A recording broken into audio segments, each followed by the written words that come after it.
We're now about to enter into the section on cycles, trends, and patterns, your first set of tools, which will be 4 shorter videos. Cycles, trends, and patterns are the activities that happen around you, put into some type of framework that you can be able to utilize it. And what that does is it enables you to take what you've learned in, say, the awareness category, where you had awareness about things that are happening in your life, in your world, you have your global awareness, you had your competitive intelligence. All the pieces of data that come into your life every day are put into separate types of categories. One of them is cycles, one of them is trends, and one of them is in patterns. And if you can find how these work, how they connect to one another, and you connect them to the tools that you've learned or will learn or spent time learning on, depending on how you're reading the book, such as connecting the dots or being able to look inside, outside, up and down, all of these connect where you can start to create opportunities. And they'll help you once again to move from the retro and current to a future orientation.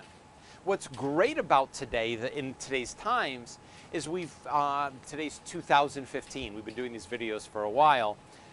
There's a lot of talk about what's called big data, and big data is allowing us to not only see what we see in cycles, trends, and patterns, but be able to dig down deep to find even more. For example, yesterday I was watching a TED Talk, and they were able to extrapolate information that we would not have seen with the naked eye, or even with some type of calculations without supercomputers being able to do that type of analysis. It also allows us to, in cycles, trends, and patterns, to be able to identify where cycles, trends, and patterns break. So they break, and they break meaning cycles don't always continue forever, and patterns don't always continue forever, and some do.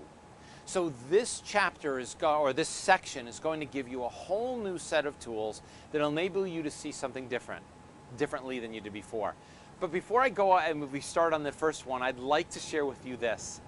Cycles, trends, and patterns are so powerful that even the production, in my life, if you want to say, so powerful that even the production of the book, I always use the term cycles, trends, and patterns.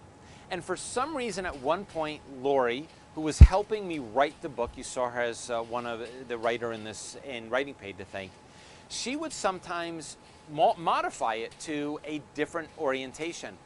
And my mind always went back to the pattern, cycles, trends, and patterns. So we stuck it in the book because that's the way in which I see it. That's the way it comes off my mouth, off my tongue and my lips. So we're going to get started. I know you're going to see the world differently as you adopt these tools into your life. So let's get started with the first one, which will be, obviously, I was checking, cycles.